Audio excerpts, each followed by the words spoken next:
എല്ലാവർക്കും നമസ്കാരം. എന്റർടൈൻമെന്റ് കീഴിലേക്ക് എല്ലാവർക്കും സ്വാഗതം. യെസ്, എന്റർടൈൻമെന്റ് കീഴ കിഴി എപ്പിസോഡാണ്. ഒരുപാട് അപ്ഡേറ്റ്സ് കണ്ട് എല്ലാം കിഴിക്കാത്തണ്ട് കിഴിയിലേക്ക് പോവാം. യെസ്. ഹെഡ്, ടൈല്,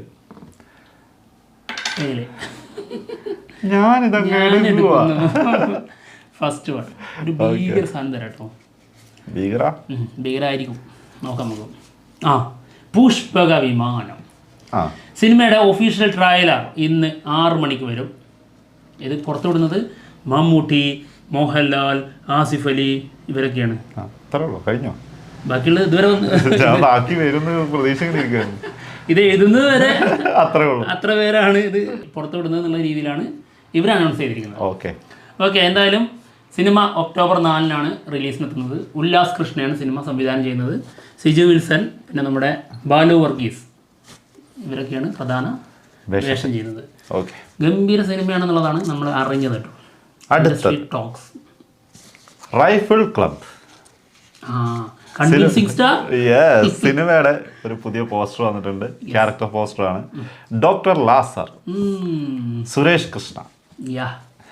ഇതിലിപ്പോ ആരെയാണ് കൺവിൻസ് ചെയ്യാൻ പോകുന്നത്? നിങ്ങളിവിടെ ഇതൊക്കെ വെടിയൊക്കെ പറഞ്ഞോണ്ടിരിക്കും. ഞാൻ വീട്ടിൽ വെടി വെച്ചിട്ട് വരാം, തോക്കൊക്കെ പിടിച്ചേക്ക. കൊള്ളാം. എന്തായാലും തോക്ക് കാണുമ്പോഴേ നമുക്ക് ക്രിസ്ത്യൻ പ്രദേശിലെ ആ സീന് ഓർമ്മ വരും. ജോർജ് കുട്ടി അവരെ പറഞ്ഞ് മനസ്സിലാക്കി, ഞാൻ വക്കീലായിട്ട് വരാം. പോലീസുകാരെ പറഞ്ഞ് മനസ്സിലാക്കി, ഞാൻ വക്കീലായിട്ട് വരാം. ഓക്കെ, എന്തായാലും ഒരു നല്ല സിനിമയാകും എന്നുള്ളതാണ് പ്രതീക്ഷ. നമ്മുടെ ആഷിഖ് കപൂറാണ് സിനിമ സംവിധാനം ചെയ്യുന്നത്. അടുത്ത കിഴി 12th ഫെയിൽ. ഇതിൻ്റെ പ്രീക്വൽ വരുന്നുണ്ട്. ഇതിൻ്റെ പേരെന്തായിരുന്നു? സീറോ സേ സുറുവത്ത്. ഇതാണ് ഇതിൻ്റെ ടൈറ്റിൽ ഇട്ടിരിക്കുന്നത്. ഇത് അനൗൺസ് ചെയ്തിരിക്കുന്നത് ഇതിൻ്റെ ഡയറക്ടർ തന്നെയാണ്. ഇത് വരുന്നതെന്നാ അറിയോ? ഡിസംബർ 13-ന്. പ്രത്യക്ഷമായിട്ടുള്ളൊരു വരവായി പോയി അല്ലേ? വിനോദ് ചോപ്രയാണ് ഡയറക്ടർ. ആള് തന്നെയാണ് ഇത് അനൗൺസ് ചെയ്തിട്ടുള്ളത്. ഇതിന് പ്രീക്വൽ വരുന്നുണ്ടെന്നുള്ള അറിഞ്ഞിട്ടില്ല. ഇതൊക്കെ ഷൂട്ട് കഴിഞ്ഞപ്പോൾ ഡിസംബറിൽ ഇത് വരാൻ നിൽക്കുകയല്ലേ? അത് 2 മാസം 3 മാസം കൂടി അല്ലേ ഉള്ളൂ. കൊള്ളാം. അപ്പൊ ഇതിന്റെ ഇടയിൽ കൂടി ഇതൊക്കെ ചെയ്തിട്ടുണ്ടായിരുന്നത്. മെയ്യഴകൻ സിനിമയുടെ 18 മിനിറ്റ് ട്രിം ചെയ്തിട്ടുണ്ട് സിനിമ. അപ്പൊ 18 മിനിറ്റ് ലെങ്ത് കുറഞ്ഞിട്ടുണ്ടായിരിക്കണം. കുറച്ച് ലാഗായിരുന്നോ? അതായത് നമ്മുടെ കാർത്തി, അരവിന്ദ് സ്വാമി ഇവർ രണ്ടുപേരുടെയും കോൺവെർസേഷൻ സീന് ഭയങ്കരമായിട്ട് കൂടുതലായിരുന്നു എന്നുള്ളത് കേട്ടിട്ടുണ്ടായിരുന്നു. മിക്കവാറും അത് തന്നെയായിരിക്കാം കട്ട് ചെയ്തിട്ടുള്ളത്. ഇരുന്ന് അങ്ങനെ സംസാരിക്കല്ലേ കുറേ നേരം. നമ്മളിപ്പോ ഒരുമിച്ചിരുന്ന അങ്ങനെ കാര്യം അത് തന്നെ നമ്മൾ ഒരുമിച്ച് തന്നെയല്ലേ? തീർച്ചയായിട്ടും. എത്ര പേര് അടിച്ചുവിടുന്നുണ്ടാവും സ്കിപ്പ് ചെയ്ത് ഈ സാധനം ഇവന്മാരുടെ വർത്താനം മാറിയിട്ട് കിഴി വരട്ടത്. അത് കാണുന്നവരല്ലേ? കാണാത്തവർ നമ്മുടെ മോതാണോ തന്നെ ഈ നാറികളാണോ വേണ്ടത്? അതിന് നോട്ടിഫിക്കേഷൻ ഓൺ ആക്കിയവരെ എനിക്കറിയാം. നോട്ടിഫിക്കേഷൻ ഓൺ ആയിട്ട് ഇട്ടിരിക്കുക. അപ്പോൾ നോട്ടിഫിക്കേഷൻ വരുമല്ലോ, വന്നിട്ടുണ്ട്, ആ വഴിക്ക് പോകണം. സത്യമായിട്ട് നീ ഇത്രയും പറഞ്ഞ സ്ഥിതിക്ക് അത് ആരാന്ന് കൂടി ഒന്ന് വെളിപ്പെടുത്തുമായിരുന്നു. അടുത്ത കിഴി AR അജയൻ്റെ 2ാം മോഷണം. സിനിമയുടെ ട്രാക്കഡ് കളക്ഷൻ പറയപ്പെടുന്നത് 86 കോടി എന്നുള്ള രീതിയിലാട്ടോ. ഇവർ ഒഫീഷ്യലായിട്ട് അനൗൺസ് ചെയ്തിരിക്കുന്നത് 100 കോടി ക്ലബിൽ ഈ സിനിമ കയറി എന്നുള്ളതാണ്. അതിപ്പോൾ എല്ലാവരുടെയും സ്ഥിരം പരിപാടിയാണ്. അതുകൊണ്ട് ഇപ്പോൾ ഇതൊരു ആചാരമായി മാറിയിട്ടുണ്ട്. ഒന്നും പറയാൻ പറ്റില്ല. നമുക്കൊന്നും പറയാനില്ല. എല്ലായിടത്തും ഇങ്ങനെയൊക്കെ തന്നെയാണ്, എല്ലാ ഇൻഡസ്ട്രിയിലും. ഇതൊക്കെ ഇതിന്റെ ഒരു പ്രൊമോഷൻ വർക്കായിട്ടാണ് ഇപ്പോൾ കാണുന്നത്. 100 കോടി എന്നൊക്കെ പറയുമ്പോഴേക്കും അങ്ങനത്തെ ഒരു സംഭവം ഉണ്ട് ഇപ്പോൾ. എന്തായാലും ഇതൊരു യൂണിവേഴ്സായിട്ട് വരാൻ പോകുന്നു എന്നുള്ള രീതിയിലാണ് നമ്മുടെ ജിതിൻലാൽ പറയുന്നത്.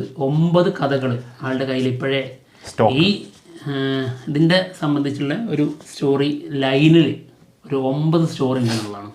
അതിൽ ഈ കഥാപാത്രങ്ങളൊക്കെ ഇങ്ങനെ വന്നു പോകുന്നു. ഗംഭീരമാണ് ഓരോ സ്റ്റോറിയിലും. വരട്ടെ. അടുത്തത് ദേവര 2. അത് ശരി. സിനിമയുടെ കഴിഞ്ഞിട്ടില്ല. അതാ 2-ന്റെ കാരണമാണ് പറയുന്നത്. 2 ഉണ്ടാവാനുള്ള കാരണമാണ് പറയുന്നത്. കാരണം ഫസ്റ്റ് പാർട്ട് ചെയ്തപ്പോൾ തന്നെ 6 മണിക്കൂറോളം ആയി സിനിമ. അങ്ങനെ 6 മണിക്കൂർ ആയതുകൊണ്ടാണ് അവര് അതായത് ദേവര 2-ലേക്ക് പ്ലാൻ ചെയ്തതെന്നാണ് കേൾക്കുന്നത്. കൊരാട്ല ശിവ, നീ എന്നെ കൊരാട്ല ശിവമായിട്ട് ഉപമിച്ചത് എനിക്ക് ഇഷ്ടപ്പെട്ടിട്ടില്ല. ഇത് ഞങ്ങൾ എഴുതിയിടായിരുന്നു. അപ്പോൾ ആള് പറയണേ നിന്നെപ്പോലെ തന്നെ കൊരാട്ല ശിവ. അതെ, അതിന്റെ ഇപ്പൊ ഇത്രയും പറഞ്ഞ സ്ഥിതിക്ക് അതിന്റെ ഡീറ്റെയിലും കൂടി പറയണല്ലോ. പറയാണ്ടിരിക്കാൻ പറ്റൂല. പറഞ്ഞോ. ആശാൻ ഒരു സ്ക്രിപ്റ്റ് എഴുതി വെച്ചിട്ടുണ്ടായിരുന്നു. അപ്പൊ നമ്മൾ കുറച്ചു കാലം മുന്നേ ഞാൻ എടുത്ത് വായിച്ച് ഗംഭീര സാധനമാണ്. അപ്പം കഥ പറയാനൊക്കെ ആയിട്ട് ഞങ്ങൾ പോയിട്ടുണ്ടായിരുന്നു. അതിനുശേഷം ഗംഭീര സാധനം നടക്കൂലേ? ഗംഭീര സാധനം നമ്മക്കല്ല ഗംഭീര സാധനം, അത് അവർക്ക് കൂടി ഗംഭീരമാണ്. അത് പറയും. എന്നിട്ട് അങ്ങോട്ട് കൊണ്ടുപോകുന്നതിന് മുൻപ് ശരിയാ, കൊണ്ടുപോകുന്നതിന്റെ മുന്നേ സ്ക്രിപ്റ്റ് നോക്കുമ്പോ ഒരു 3 സിനിമയ്ക്കുള്ള സ്ക്രിപ്റ്റ് ഉണ്ട്, ഒറ്റ ഒരെണ്ണം ആക്കി വെച്ചേക്കാ. അന്ന് നീ പറഞ്ഞ ഡയലോഗ് എനിക്ക് ഇപ്പോഴും ഓർമ്മയുണ്ട്. അതായത് നീ ഇങ്ങനെ അല്ല എന്ന് പറഞ്ഞത്, ഒരു ദിവസത്തിലുള്ള സിനിമ ഉണ്ട്. സത്യം 2-3 മണിക്കൂറല്ല. അതായത് നമ്മൾ ഇത്രയും വലിപ്പമുള്ള ഒരു കെട്ടില്ലേ, അത്രയും കെട്ടിനകത്ത് സ്ക്രിപ്റ്റ് എഴുതി വെച്ചേക്കുക. അത് ഒറ്റ കഥയാണ്, അതായത് ഒരു സിനിമയ്ക്ക് വേണ്ടി എഴുതി വെച്ചേക്കുന്ന സാധനമാണ്. ഞാനിത് നോക്കുമ്പോൾ ഇത് 3 സിനിമയല്ല 4 സിനിമയല്ല, അതിനുള്ള സാധനം ഉണ്ട് അതിനകത്ത് തന്നെ. ഞാൻ 2010 എഴുതി വെച്ച എന്നാലും നീ വലിയവനാണ്. 2010-ലാണെങ്കിലും 3 അന്നത്തെ എന്റെ മൈൻഡില് ഇത്രയൊക്കെ വേണം ഒരു സിനിമകളായിരുന്നു. പിന്നെയല്ലേ നമ്മൾ വളർന്ന് മനസ്സിലായത്. എന്റെ മുന്നോ ഞാൻ ഞെട്ടിപ്പോയി. അതാ ഈ കൊറാട്ടല ശിവ 6 മണിക്കൂർ എടുത്തു ഈ ഫസ്റ്റ് പാർട്ടിനെന്ന് പറഞ്ഞപ്പോ എനിക്ക് പെട്ടെന്ന് ഓർമ്മ വന്നതാ. ഇവന്റെ ആണെങ്കിൽ 9 മണിക്കൂറും 10 മണിക്കൂറും തീരുമല്ലോ ഫസ്റ്റ് പാർട്ട്. അടുത്ത കിഴി ബോഗൈൻവില്ല സിനിമയുടെ ഒരു ന്യൂ പോസ്റ്റർ നമ്മുടെ അമൽ നേരത് പങ്കുവച്ചിട്ടുണ്ട്. ഇതേ സിനിമ ചെറിയൊരു ഇഷ്യൂവിൽ പെട്ടിട്ടുണ്ട്. ഇതിൻ്റെ ഒരു സ്തുതി എന്ന സോങ് ഉണ്ടായിരുന്നല്ലോ, ആ സോങ്ങിന് എതിരെ കേസ് കൊടുത്തിട്ടുണ്ട്. അപ്പോൾ അതിൻ്റെ ചില കാരണങ്ങളാൽ മേ ബി ഈ സിനിമ ലേറ്റ് ആവാൻ സാധ്യത ഉണ്ടെന്നുള്ള രീതിയിലൊക്കെ പറയുന്നുണ്ട്. അങ്ങനെ സംഭവിക്കുമോ? അതിൻ്റെ ഉള്ളിലൊക്കെ തീരുമാനമാക്കൂലേ? അത് ഒഴിവാക്കുമായിരിക്കും, അല്ലെങ്കിൽ തീരുമാനമാക്കുമായിരിക്കും. എന്തായാലും പരിശോധിക്കുമായിരിക്കൂലേ ആ സോങ്ങിൽ? അത് എന്തായാലും അതിൽ കുറെ എന്താ പറയാ ഉണ്ടെന്നാണ് പറയുന്നത്. നമുക്കറിയില്ല, സോങ് ആയിട്ട് എടുത്താൽ വേറെ പ്രശ്നങ്ങളൊന്നുമില്ല. സംഭവം അത് അതിന്റെ കോൺസെപ്റ്റ് എന്താന്ന് ചോദിച്ചു കഴിഞ്ഞാല് ചെകുത്താൻ പക്ഷത്ത് നിന്നിട്ട് പാടുന്നതാണ്. അതുകൊണ്ടായിരിക്കണം കോസ്റ്റ്യൂമിലുണ്ടല്ലോ. അതുകൊണ്ടായിരിക്കണം ഇത് ചിലപ്പോ അവര് അങ്ങനത്തെ രീതിയിൽ പറഞ്ഞത് നെഗറ്റീവായിട്ട് വരും എന്ന് പറഞ്ഞു. പക്ഷേ എന്തൊക്കെയാണെങ്കിലും ഇപ്പൊ അങ്ങനെയൊക്കെ ആഴ്ന്ന് ചിന്തിക്കേണ്ട ആവശ്യമൊന്നുമില്ല. ഒരു സോങ് വന്നു, അത് കഴിഞ്ഞു പോയി. അല്ലാണ്ട് ഇപ്പൊ എന്താ അതിങ്ങനെ ഓർത്ത് വെച്ചോണ്ടിരിക്കുകയാണോ ആരെങ്കിലും? അല്ല, ഇതും പ്രൊമോഷനാണ്, നല്ലതാണ്. അല്ല അത് വേറൊരു വഴി. നാലാളിലേക്ക് വീണ്ടും എത്തും അടുത്തത്. അല്ലെങ്കിലോ അമൽ നീരദിന്റെ പടമൊക്കെ എന്തായാലും എത്തേണ്ടടുത്ത് എത്തും. അത് ശരിയാണ്. അമരൻ സിനിമയുടെ ഓഡിയോ ലോഞ്ച് ഒക്ടോബർ 18-ന്. ഓക്കെ, 31-നാണ് സിനിമ റിലീസ് എത്തുന്നത് കേട്ടോ. അമരൻ പറയുമ്പോ എല്ലാം പറയണല്ലോ, ഇതും നിയോഗമാണ്. സായി പല്ലവിയാണ് നായിക. അതങ്ങനെ വരൂ. ഓക്കെ, അടുത്ത കിഴി ദളപതി 69. ഇതിന്റെ പൂജ കാര്യങ്ങളൊക്കെ അറിഞ്ഞു കേട്ടോ. 4-ാം തീയതി 4-ാം തീയതി ഇതിന്റെ പൂജ നടക്കും എന്നുള്ള രീതിയിലൊക്കെ ന്യൂസ് വരുന്നുണ്ട്. പക്ഷെ ഈ ഒരു സംഭവം നമ്മൾ നേരത്തെ പറഞ്ഞിട്ടുണ്ടായിരുന്നു. ദളപതി 69 ഒക്ടോബർ ഫസ്റ്റ് വീക്ക് ചിലപ്പോൾ സ്റ്റാർട്ട് ചെയ്യുന്നുള്ളത്. അത് ഏകദേശം കൺഫേം ആയി എന്നാണ് തോന്നുന്നത് കേട്ടോ. എന്തായാലും പൂജ എത്തുന്നുണ്ട് എന്നുള്ളതാണ് കേട്ടത്. പൂജയ്ക്ക് പൂജ വരുന്നുണ്ട്. സിനിമയുടെ ഷൂട്ട് 5-ാം തീയതി മുതൽ ഷൂട്ട് തുടങ്ങും. അതും ഒരു സോങ് ആണ് ഫസ്റ്റ് ചെയ്യുന്നത്. 2 ആഴ്ചയാണ് ഷെഡ്യൂൾ എന്നാണ് കേട്ടത്. കൊള്ളാം. പൂജക്കപ്പോ പൂജ എത്തുന്നുണ്ട്. യെസ്. ഞാൻ വിചാരിച്ചു ഞാനിത് പറഞ്ഞുകൊണ്ടേ എന്റെ കിഴിയായിരിക്കും. അതുകൊണ്ടല്ലേ ഞാൻ ഇത് ഒരു വട്ടം പറഞ്ഞതാണ്, എന്നിട്ട് വീണ്ടും ആവർത്തിച്ചു. നിനക്ക് ഓർമ്മ കിട്ടിക്കോട്ടെ കരുതിയിട്ട്. ബസൂക്ക. ശരി. ബസൂക്ക സിനിമയുടെ ലൊക്കേഷൻ സ്റ്റില് കഴിഞ്ഞ ദിവസം ഷൂട്ട് നടന്നു എന്ന് പറഞ്ഞിട്ടുണ്ടായിരുന്നു. ജവഹർലാൽ നെഹ്റു സ്റ്റേഡിയം, കൊച്ചി. എന്തായാലും ഇതിന്റെ ഒരു ലൊക്കേഷൻ സ്റ്റില് വന്നിട്ടുണ്ട്. ഓക്കെ അല്ലേ? റെഡിയാ. അടുത്ത കിഴി പോന്നോട്ടെ. ഞാൻ എൻ്റെ സ്റ്റോറിൻ്റെ കാര്യം ഓർത്തുകൊണ്ടിരിക്കുകയാണ്. ഓക്കെ, അടുത്ത കിഴി വേട്ടയ്യൻ സിനിമയുടെ ട്രailer ഒക്ടോബർ 2-ന് വരും. അതായത് നാളെ ശരിക്കും കാണാം. തലൈവർ അഴിഞ്ഞാട്ടം. നാളെ ആയിരിക്കും ഒരു പൊളി പൊളിക്കുന്നത്. മേ ബി ഒരു ദിവസം നീണ്ടു നിൽക്കുന്ന സിനിമയിലും കാണാം. ഒരു ദിവസമല്ല, ഇവന്റെ സിനിമ റിലീസ് ചെയ്യാൻ ഭയങ്കര രസമായിരിക്കും. ഒറ്റ ഷോ ഉണ്ടാവുള്ളൂ. രാവിലെ 9 മണിക്ക് തുടങ്ങിയ വൈകിട്ട് 9 മണിക്ക് തീരുള്ളൂ. ചായ, ചോറ്, വൈകുന്നേരത്തെ സ്നാക്സ്, അതൊക്കെ സിനിമാക്കാർ നൈറ്റില്. എന്നിട്ട് അത് 100 കോടി ക്ലബിലും കയറണം. അതുകൂടി ഉണ്ട്. ആ ആഗ്രഹം എപ്പോഴും പറയണല്ലോ. അത്യാഗ്രഹം അല്ലേ? ചിരിക്കാനും വയ്യ. എന്താ ദൈവമേ.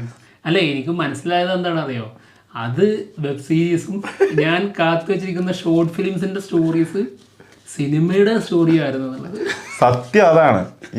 ഇവൻ കരുതി വെച്ചിരുന്ന സാധനം എന്താന്ന് വെച്ചിട്ടുണ്ടെങ്കിൽ ഇപ്പൊ ഞാൻ സത്യമായിട്ട് പറഞ്ഞോ, ഇതിപ്പോ ഞങ്ങള് തമാശ പറഞ്ഞ സാധനമൊന്നുമല്ല. തമാശ ഒന്നല്ല. അതായത് ഒരു 3 സിനിമയ്ക്കുള്ള സ്ക്രിപ്റ്റ് ആണ് ഒറ്റ സ്ക്രിപ്റ്റ് എന്ന് പറഞ്ഞ് എടുത്തു വെച്ചുകൊണ്ടിരുന്നത്. നമ്മളത് പിന്നെ മാറ്റിയിട്ടാണ് ഇപ്പൊ സെപ്പറേറ്റ് ആക്കിയിട്ടുണ്ട്. പക്ഷെ അതല്ലാണ്ട് ഒരു 2-3 പേജിലൊക്കെ ചെറിയ ചെറിയ സ്റ്റോറീസ് എഴുതി വെച്ചിട്ടുണ്ട്. ഇതൊക്കെ എടുത്തു നോക്കുമ്പോൾ ഒന്ന് ഡെവലപ്പ് ചെയ്താൽ കറക്റ്റ് ഒരു സിനിമയ്ക്കുള്ള സാധനം. ആ സാധനമൊക്കെ ഷോർട്ട് ഫിലിമിന് എടുത്ത് വെച്ചു. അത് ഞാൻ തിരിച്ചറിഞ്ഞു കേട്ടോ. അതന്ന് ഈ സ്ക്രിപ്റ്റ് എടുത്ത് ഞാൻ സ്ക്രിപ്റ്റ് എഴുതുന്നുണ്ട് എന്നുള്ളത് അറിഞ്ഞൊരു നിമിഷമുണ്ട് കുറച്ച് മുൻപ്. അന്ന് ഞാനിത് എൻ്റെ കയ്യിൽ വായിക്കാൻ കൊടുത്തു. അന്നാണ് ഞാൻ തിരിച്ചറിഞ്ഞത്. ശരിയാണല്ലോ, കാരണം അത് വായിച്ചിട്ട് തീർന്നില്ല, ഒരു ദിവസം കഴിഞ്ഞിട്ട് ചിരിച്ചൊരു വഴിയായിട്ടുണ്ടെന്ന്. പക്ഷെ സാധനം അതെനിക്ക് ഭയങ്കര ഇഷ്ടപ്പെട്ട സംഭവമായിരുന്നു. ഞാൻ എന്തെങ്കിലും നായകനാകുമ്പോൾ ചെയ്യാന്ന് വിചാരിച്ചോണ്ടിരിക്കുന്നു. 100 കോടി ക്ലബ് അല്ലേ? അത് ഫസ്റ്റ് സിനിമ അല്ല അത്. നീ നല്ല ഒരു 500 കോടിയൊക്കെ കേറി കഴിഞ്ഞ ഒരു സിനിമയൊക്കെ ചെയ്ത് കഴിഞ്ഞിട്ട് അതിനുശേഷം ചെയ്താൽ മതി. എനിക്കൊരു മാസം എൻട്രി ആടേ, അത് മാത്രം കിട്ടിയാൽ മതി. ഞാൻ ഒന്നും ഇപ്പൊ സംസാരിക്കൂല, കാണിച്ചാലാണ്. അതാണ് ഇതിപ്പോ ആ ഒരു ദേവരെയാണ് ഇപ്പൊ ഇത് പറയിപ്പിക്കാനുള്ള കാരണം. കാന്താര 2 സിനിമയില് ലാലേട്ടൻ ഋഷഭ് ഷെട്ടിയുടെ അച്ഛൻ വേഷം ചെയ്യും എന്നുള്ളതാണ് കേൾക്കുന്നത് കേട്ടോ.